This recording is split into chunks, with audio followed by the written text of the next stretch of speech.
আজকে যে রেসিপি আমি বানিয়েছি সেই রেসিপির নাম হচ্ছে বাগারি বেঙ্গন। বাগারি বেঙ্গন মূলত হায়দ্রাবাদের রেসিপি। এটা আমি আজকে বানিয়েছি। এটা বিরিয়ানির সাথে খাওয়া হয়ে থাকে একটা খাবার, যেটা সাইড ডিশ হিসাবে বিরিয়ানির এটা খাওয়া হয়ে থাকে। তো আসুন দেখে নিই কিভাবে বানালাম এই বাগারি বেঙ্গন। নমস্কার, আমি পারমিতা, আপনারা দেখছেন পারমিতার পা। বাগারি বেগুন বানাবার জন্য এই ঠিক দেখুন এরকম যে ছোট ছোট বেগুনগুলো, এই ছোট ছোট বেগুনগুলো এবং এই রকম ভায়োলেট কালারের বেগুনটাই কিন্তু নিতে হয়। এবারে এটার মাঝখান দিয়ে আমি এরকম ভাবে এই যে একটা এরকম আর একটা এরকম একটু ডিপ করে করে মোটামুটি বেগুনটার মাঝ পেট অবধি যাবে এরকম একটা এইরকম করে করে দেখুন আমি এই যে এরকম করে করে আমি কাটটা দিয়ে নেব। এইভাবে এটাকে আমি জলের মধ্যে প্রথমে অল্প একটু লবণ দিয়ে প্রথমে 2-1 মিনিট ভালো করে ভিজিয়ে, তেঁতুল জলটা আমি বানিয়ে নেব। তেঁতুল জলটার জন্য এর মধ্যে কিচ্ছু মেশাতে হবে না। এই যে তেঁতুল দিয়ে অলরেডি আমি 2 ঘন্টার মতন এটা ভিজিয়ে রেখেছিলাম।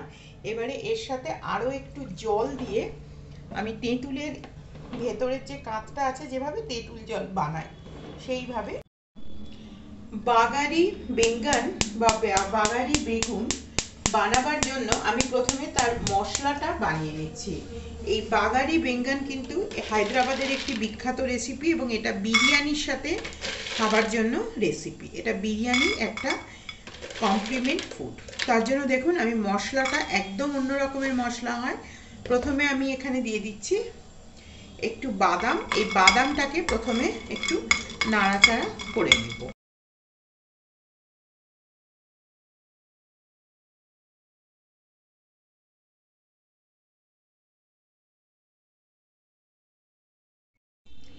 এরপরে আমি এক এক করে দিয়ে দিচ্ছি ধনে, অ্যারাউন্ড 1 স্পুন মতন এখানে রয়েছে ধনে। দিয়ে দিচ্ছি গোটা জিরে, দিয়ে দিচ্ছি গোটা গরম মশলা, দারুচিনি, এলাচ, লবঙ্গ আর দিচ্ছি শুকনো লঙ্কা। এগুলোকেও একটু রোস্ট করে নিতে হবে। যে এই যে মোটামুটি একটা রোস্ট হয়ে গেল।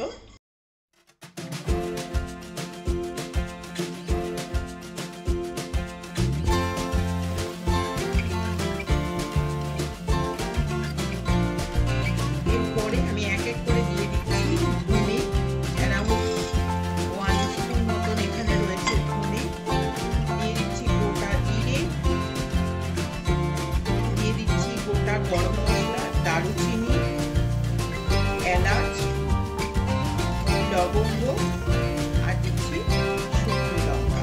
এগুলো রোস্ট করে নিতে হবে। যে মোটামুটি একটা রোস্ট হয়ে গেল।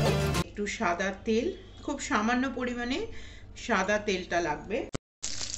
তেলটা মোটামুটি একটু গরম হয়ে গেছে। এবারে আমি এর মধ্যে দিয়ে দিচ্ছি একটা মিডিয়াম মাপের পেঁয়াজ। এই পেঁয়াজটা মোটামুটি একটু ভেজে নিতে হবে।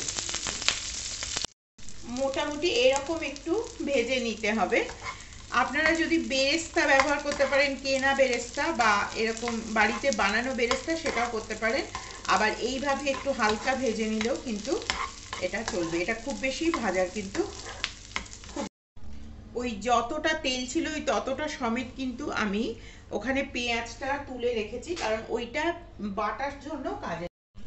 এবারে আমি এর মধ্যে এই যে এরকম টমেটো, বড় বড় করে চাকা চাকা করে কাটা একটা টমেটো, এই টমেটোটাকে একটু সামান্য পরিমাণে রোস্ট করে রাখবো।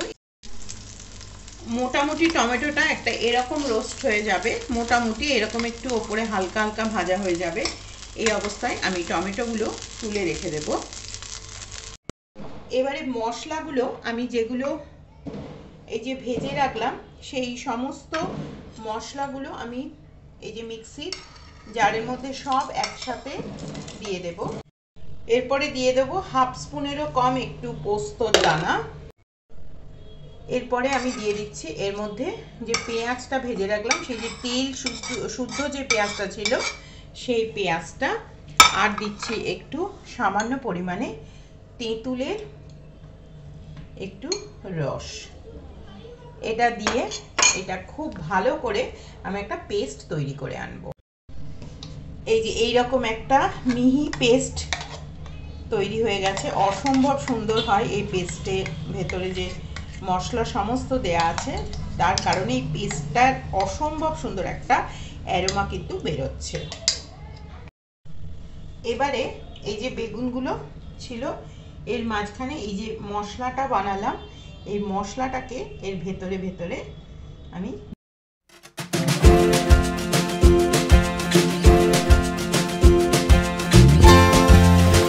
প্যানের মধ্যে সামান্য একটু সাদা তেল দিতে হবে। এই রান্নাটাতে খুব বেশি কিন্তু তেলের প্রয়োজন হয় না, অ্যারাউন্ড আমি 1 টিস্পুন মতন তেল দিলাম। প্রথমে দিয়ে দিচ্ছি ড্রাই কারি পাতা। কারি পাতাটা ড্রাই দিলে তার মানে গন্ধটা অনেক ভালো বেরোয়, সেজন্য আমি ড্রাই কারি পাতা সাধারণত ব্যবহার করে থাকি। এরপরে আমি এর মধ্যে দিয়ে দিচ্ছি অল্প একটু পরিমাণে জিরে, দিয়ে দিচ্ছি একটু কালো জিরে।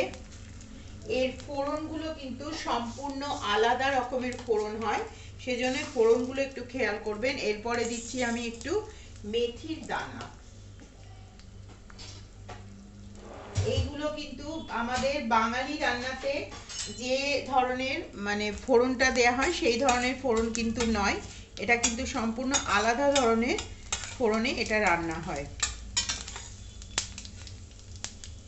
এরপরে আমি দিয়ে দিচ্ছি এর মধ্যে সামান্য একটু হলুদের গুঁড়ো, তারপরে দিয়ে দিচ্ছি বেশ কিছুটা জল। এই জলটা দেবার পরে এর মধ্যে এই জলটা এই কারণেই এখন দেওয়া হলো যাতে না মশলাগুলো পুড়ে যায়।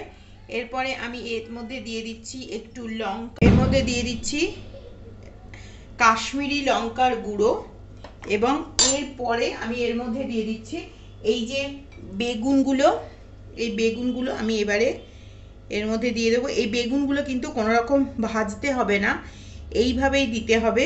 এই মশলাটা যে ভরা, আর খুব বেশি ভরে ভরে দিলে কিন্তু বেগুনের ভেতর থেকে মশলাটা বেরিয়ে চলে আসবে, তাহলে মশলার স্বাদটা থাকবে না।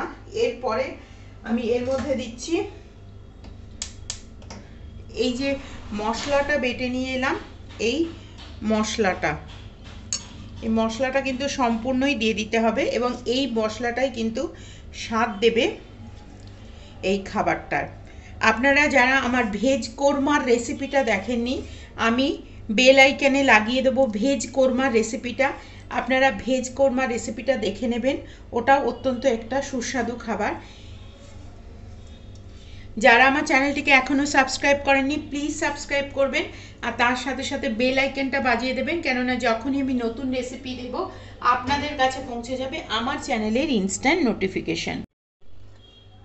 এর মধ্যে দিয়ে দিচ্ছি আমি সামান্য একটু ধনের গুঁড়ো, সামান্য একটু জিরের গুঁড়ো, আর দিচ্ছি স্বাদ মতো লবণ। আপনারা আপনাদের টেস্ট অনুসারে লবণটা দেবেন। এই যে এটা খুব বেশি নাড়ানো চাড়ানো যাবে না, যেহেতু বেগুনটা এখনও সেদ্ধ হয়নি বা কিছু রান্না এখনও হয়ে ওঠেনি, সেজন্য। এবারে এটা ঢাকা দিয়ে এবারে মিনিমাম 5 মিনিট, ম্যাক্সিমাম 8 মিনিট পর্যন্ত আপনারা এটা সেদ্ধ করে নেবেন। এরপরে এই যে মশলাটা বেটেছিলাম তার যে জলটা অবশিষ্ট ছিল, সেই জলটা আমি সবসময় বাটি ধোয়া জলে ব্যবহার করে থাকি। এরপরে আমি এর মধ্যে দিয়ে দেব বেশ কিছুটা তেঁতুলের জল। এই তেঁতুল জলটা কিন্তু একেবারেই একটি হায়দ্রাবাদি খাবারের একদম অন্য রকম স্বাদ দেবে। এটা যখন মোটামুটি একটু ফুটছে, এই অবস্থাতে আমি এই যে টমেটোগুলো রোস্ট করে রেখেছিলাম, এই টমেটোগুলো আমি এই রকম অবস্থায় দিয়ে দেব। মানে এটা মিনিট 5 মতন ফুটেছে, এই অবস্থাতে আমি এটা দিয়ে এই বেগুনগুলোকে এবারে হালকা হাতে আরেকবার উল্টে দেব, দিয়ে এটাকে যতক্ষণ না বেগুনটা সেদ্ধ হবে ততক্ষণ অবধি কিন্তু এটা সেদ্ধ করতে হবে। যদি এর মধ্যে আপনারা জল মেশাতে চান সেক্ষেত্রে কিন্তু গরম জলের ব্যবহার করবেন, কিন্তু আমার যেহেতু জলের পরিমাপটা ঠিক আছে সেজন্য আমি জলে আর মেশাবো না। তাহলে তাহলে এই ছিল আমার আজকের রেসিপি বাগারি বেঙ্গন। আশা করি আপনাদের ভালো লেগেছে। আগামীতে আমি ফিরবো আবার একটি নতুন রেসিপির সাথে।